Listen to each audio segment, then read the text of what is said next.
വചനസാരം വചനസാരം.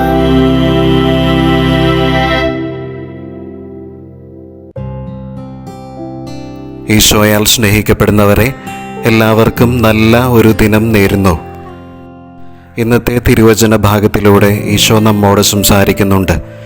ഈശോയുടെ നാമത്തിൽ പിതാവായ ദൈവത്തോട് നമ്മൾ എന്തെങ്കിലും ചോദിച്ചാൽ അത് തീർച്ചയായും ലഭിക്കുമെന്ന് ഈശോ പറയുന്നു. ചോദിക്കുവിൻ, നിങ്ങൾക്ക് ലഭിക്കും എന്ന വലിയ ഉറപ്പ് ഈശോ തരുന്നുണ്ട്.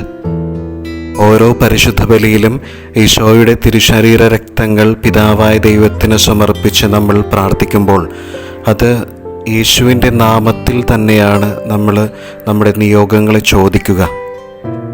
ഈശോ എന്ന പരിശുദ്ധ നാമത്തിൻ്റെ ശക്തി നമ്മൾ പലപ്പോഴും വേണ്ട രീതിയിൽ തിരിച്ചറിയാറുമില്ല, ഉപയോഗിക്കാറുമില്ല. ലൂക്കായുടെ സുവിശേഷം 9-ാം അധ്യായത്തിൽ ഇങ്ങനെ ഒരു സംഭവം കാണുന്നുണ്ട്. യേശുവിൻ്റെ ശിഷ്യഗണത്തിൽ പെടാത്ത ഒരുത്തൻ പിശാചുകളെ ബഹിഷ്കരിക്കുന്നുണ്ട്. അവൻ ഉപയോഗിക്കുന്നത് ഈശോ എന്ന നാമമാണ്.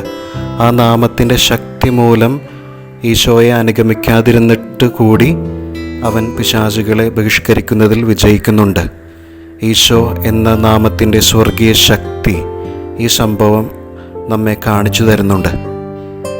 ഇന്ന് വചനം നൽകുന്ന ഈ ഒരു തിരിച്ചറിവ് നമ്മുടെ ഒരു പ്രാർത്ഥനാ ശൈലിയായിട്ട് മാറട്ടെ.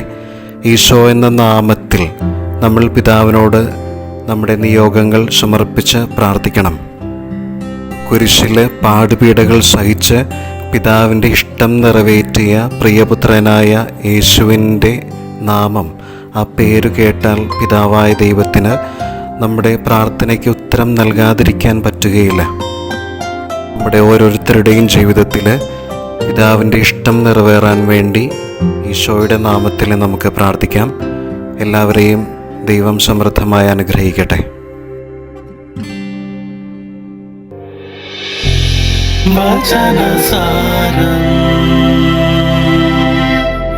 വചനസാരം.